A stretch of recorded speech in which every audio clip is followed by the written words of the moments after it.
आज हम नौका विहार कविता की व्याख्याओं पर चर्चा करेंगे। पहली व्याख्या देखते हैं। पिछले व्याख्यान में हमने कुछ व्याख्याएं देखी थी इसी कविता की, और अब आगे की व्याख्याओं पर चर्चा करते हैं।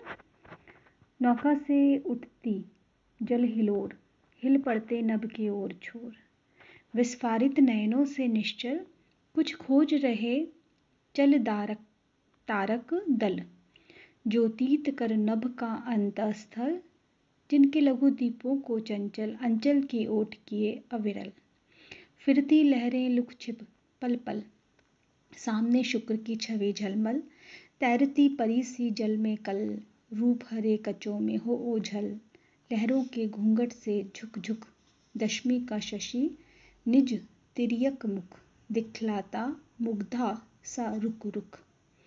तो हमने देखा पंत जी की इस कविता में रात्रि में गंगा में जो नौका विहार है उसका बहुत ही आकर्षक वर्णन किया हुआ है। जब कवि कहते हैं कि जब नाव के चलने से जलधारा में जो लहरें उठती हैं, जो हिलोरें उठती हैं, वो ऐसा लगता है कि मानो आकाश के सभी कोने हिलने लगे हैं। यानी लहरों के कारण जब नाव हिलती है तो उसमें जो सवार है वो कवि को ऐसा आभासित होता है कि जैसे कि आकाश भी नाव के साथ साथ पूरा आकाश भी हिल रहा हो। हिल पड़ते नभ के ओर छोर, मतलब सारा नभ ही है वो हिल पड़ रहा है। रात्रि में आकाश में चमकने वाले तारे स्थिर रहकर अपनी फैलाई गई, यानी अपनी वो खुली आंखों से जब वो देख रहे हैं ऐसा लग रहा है मानो कि कुछ खोज रहे हों, और अपनी चमक से आकाश के बीच में वो इस तरह से आलोकित हो रहे थे कि विस्फारित नयनों से, जो चमत्कृत नयनों से निश्चल होकर, स्थिर होकर कुछ खोज रहे चल तारक दल। जो तारक दल हैं वो ऐसा लग रहा है कि वो खोज रहे हैं। चल मतलब यहाँ जो चमकते हुए जो तारे हैं वो अपनी चमक से ऐसा लग रहा है कि वो वहाँ स्थिर हो गए हैं और कुछ ढूंढ रहे हैं। जिनके लघु दीपों को चंचल अंचल की ओट किए अविरल। तो उन तारों जो रूपी दीप को अपने चंचल अंचल की ओट में किए निरंतर बनने, और जो लहरें हैं जो निरंतर बन रही है, टूट रही हैं, परिवर्तित हो रही हैं, वो ऐसा लग रहा है कि आकाश में इन जो तारे रूपी जो दीप हैं वो हैं ओट किए हुए हैं, अपनी ओट में इनको निरंतर इन लहरों को छुपा रहे हैं। लघु दीपों को चंचल अंचल की ओट किए अविरल। लघु दीप हो गए जो तारे हैं छोटे छोटे, और लहरें हैं उनकी ओट किए हुए हैं और उनको छुपा रहे हैं। कवि कहता है कि आकाश में शुक्र तारा चमक रहा था, उसकी सुंदर छवि गंगा की जलधारा में झिलमिलाती हुई तैरती हुई बड़ी आकर्षक लग रही है, और ऐसी लग रही है कि मानो उस समय जो निशा रूपी नायिका है वो अपने सुनहरे रुपहले बालों से अपने चेहरे को ऐसे छुपा रही है, ओझल कर रही है। फिरती लहरें लुक छिप पल पल, सामने शुक्र की छवि झलमल। तैरती परी सी जल में कल। जो नायिका है ऐसा लग रहा है वो परी के समान है, वो जल में है, वो चंचलता रूपी रुपहले कचों में हो ओझल, अपने जो बालों में है वो ओझल हो रही है, छुप रही है, और इस प्रकार लहरों का घूंघट उसने बना लिया है। और ऐसा लग रहा है कि मानो दशमी के चंद्रमा जो रूपी उसका मुख है वो कुछ तिरछा करके, जैसे दशमी के चंद्रमा के जो उस समय दशा होती है, जिस तरह कुछ तिरछा सा प्रतीत होता है, टेढ़ा सा लगता है, ऐसा वो नायिका है वो अपने आप को उसने इस तरह छुपा रखा है घूंघट की ओट में। तो इस तरह जो भाव इसमें निकल रहा है कि रात्रि में गंगा का जो प्रवाह है वो चंद्रमा का उसमें बिंब है वो तिरछा पड़ने से ऐसा लग रहा है कि वो दशमी का चांद है वो। तो यहाँ मुग्धा नायिका के रूप में चांद का गंगा नदी पे पड़ना का वर्णन या चित्रण किया है। तो छायावादी शैली में ये चित्रण हमें दिखाई दे रहा है, और कवि की कल्पना है वो चमत्कृत रूप में यहाँ दर्शित है। रूपक उत्प्रेक्षा अलंकार, मानवीकरण अलंकार का यहाँ प्रयोग हुआ है। अब हम अगला पद देखते हैं। अब पहुंची चपला बीच धार, छिप गया चांदनी का कगार, दो बाहों से दूरस्थ तीर धारा का कृष्ण कोमल शरीर, आलिंगन करने को अधीर, अति दूर क्षितिज तट पर विटप माल लगती भ्रू रेखा सी अराल, अपलक नभ नील नयन विशाल, माँ के उर पर शिशु सा समीप सोया धारा में एक द्वीप, उर्मिल प्रवाह को कर प्रतीप, वह कौन विहंग क्या विकल कोक, उड़ता हरने निज विरह शोक, छाया की कोकी को विलोक।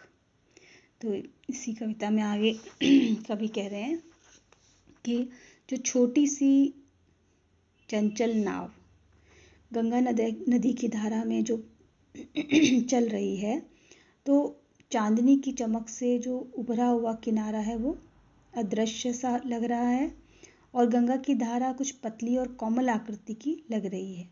यानी जब रात्रि के समय जो तट है वो बिल्कुल पतला सा लग रहा है और धाराएं हैं वो उस प्रतिबिंब में पड़ने से पतली सी कोमल सी लग रही हैं और ऐसा लग रहा है कि मानो दूर जो दोनों तट हैं वो दो बाहों की तरह प्रतीत हो रहे हैं, कि मानो दो भुजाएं हैं जो कि आलिंगन के लिए अधीर हो रही हैं और बहुत ही दूर क्षितिज पर।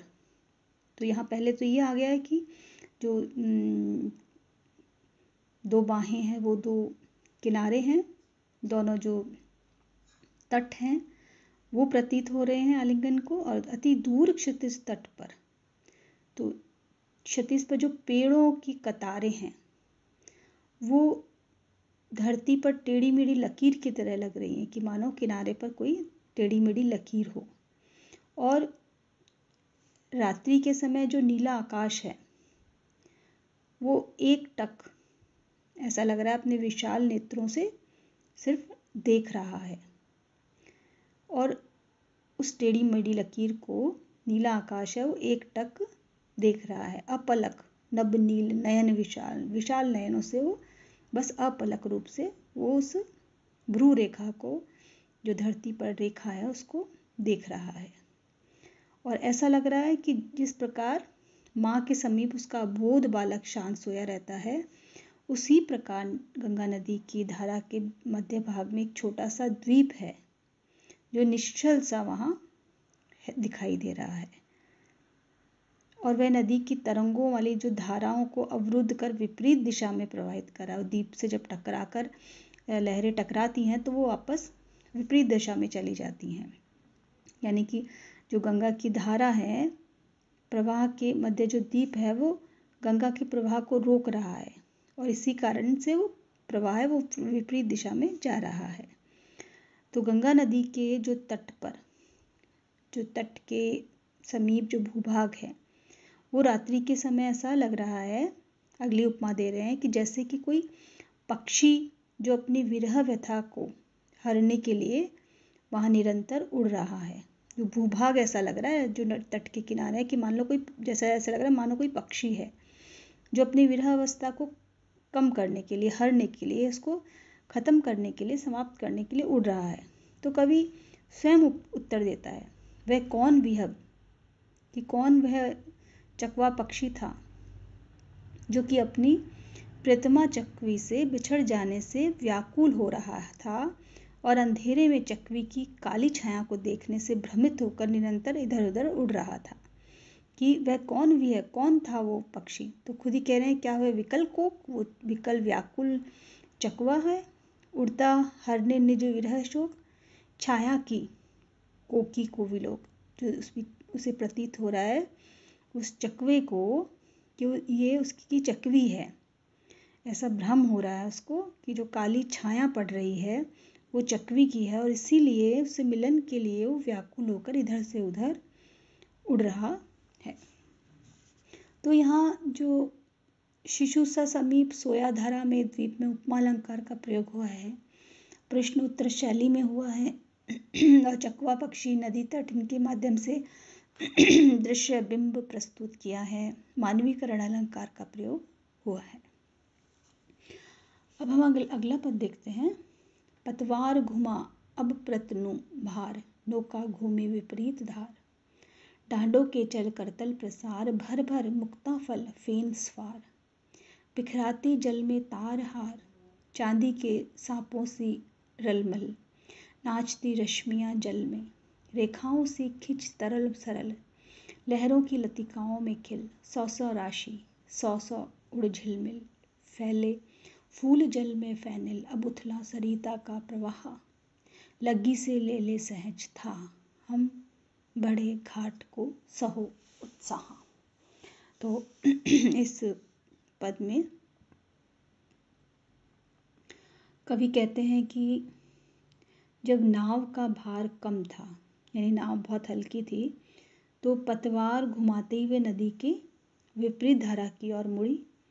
और उस समय वह नाव जो चलयमान डांडे थे, रूपी हथेलियों को फैलाकर किस तरह से उस पे पानी में वो झाग बना रही थी, फेन बना रही थी। और ऐसा लग रहा था मोतियों को दाने दाने हो जो कि वो इकट्ठे हो रहे हों, जलधारा में चमक रहे हो। ऐसा लग रहा था कि जलधारा में चमकते हुए जैसे कोई जलकण रूपी हार बिखर गए हों।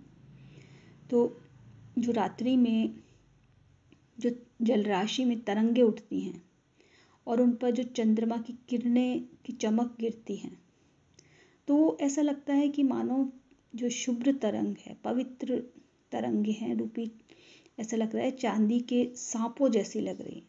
सफ़ेद चांद तरंगे हैं, वो चांदी के सांप हो, और जैसा उथल पुथल मचाने वाला दृश्य उपस्थित वहाँ हो रहा है। और जो शुभ्र तरंगे और खिंची हुई, ऐसा लग रहा है कि तरल सरल रेखाओं की तरह लग रही हैं। और गंगा की लहरें हैं, वो अनेक लताओं में मानो ऐसा लग रहा है कि फेन श्वेत पुष्प खिल रहे हैं। और इन लहरों में सैकड़ों चंद्रमा, जो फेन है, जो झाग हैं, वो ऐसा लग रहा है कि जैसे जो सफ़ेद श्वेत पुष्प हों। और अथवा ऐसा भी लग रहा है कि उन लहरों को देखकर कि बहुत सारे सैकड़ों चंद्रमा हैं जो सैकड़ों तारे के साथ झिलमिला रहे हैं।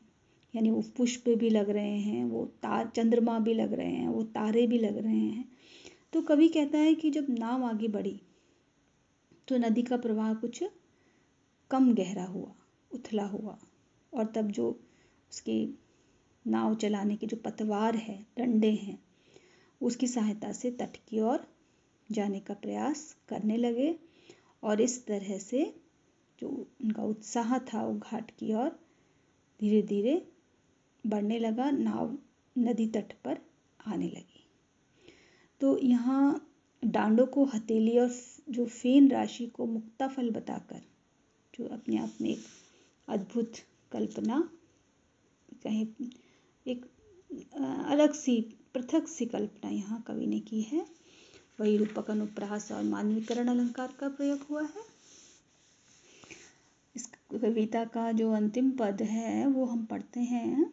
ज्यों ज्यों लगती नाव पार, किनारे पर आ गई है अब नाव, उर्मे आलोकित शत विचार। इस धारा साही जग का क्रम, शाश्वत इस जीवन का उद्गम। शाश्वत है गति, शाश्वत संगम, शाश्वत नभ का नीला विकास। शाश्वत शशि का यह रजत हास, शाश्वत लघु लहरों का विलास। हे जग जीवन के कर्णधार, चीर जन्म मरण के आर पार। शाश्वत जीवन नौका विहार, मैं भूल गया अस्तित्व ज्ञान, जीवन का शाश्वत प्रमाण। करता मुझको अमरत्व दान। तो यहाँ जो नौका विहार को जीवन का रूपक देकर जो गतिशील चक्र को यहाँ बताने का प्रयास किया है, वो कहते हैं कि गंगा की धारा से ज्यों ज्यों नाव घाट की ओर बढ़ती है, तो उसका हृदय में इस तरह से विचार आ रहे हैं, ऐसा लग रहा है कि गंगा की धारा के समान ये संसार भी प्रगतिशील है, गतिशील है, मतलब आगे बढ़ता रहता है, उसके क्रम है। और जिस तरह से गंगा की धारा का उद्गम के समान ही सांसारिक जीवन का भी उद्गम सदा चलता रहता है, एक शाश्वत प्रक्रिया है। तो यहाँ संसार में जीवन की गतिशीलता का जो सत्य यहाँ बताने का प्रयास किया है कि नीले आकाश का विकास भी शाश्वत है, चंद्रमा की जो शुभ्र चांदी जैसी चांदनी है उसका भी निरंतर दिन रात के क्रम में हास और क्रम चलता रहता है। गंगा की छोटी छोटी लहरों का किस तरह से नर्तन और आलोड़न होता रहता है। तो इस तरह सांसारिक जीवन है वो जीवन मरण का क्रम भी जीवन रूपी नौका सदा की तरह चलता रहता है और वो जीवन नौका पार होती रहती है। तो जीवन चक्र की गतिशीलता यहाँ बताने का प्रयास किया है कि विधाता किस तरह जीवन रूपी नौका को पार लगाते हैं। जन्म मरण का चक्र भी चलता रहता है। तो कहते हैं कि परंतु मैं विधाता के इस नियम के अस्तित्व को भूल रहा था। नौका विहार की तरह जीवन विहार का ये ज्ञान मुझे अब प्राप्त हुआ। मैं भूल गया अस्तित्व ज्ञान, अस्तित्व, इस जीवन का अस्तित्व क्या है, जीवन का जो शाश्वत प्रमाण है कि किस तरह जीवन चक्र चलता है और करता मुझको अमरत्व दान।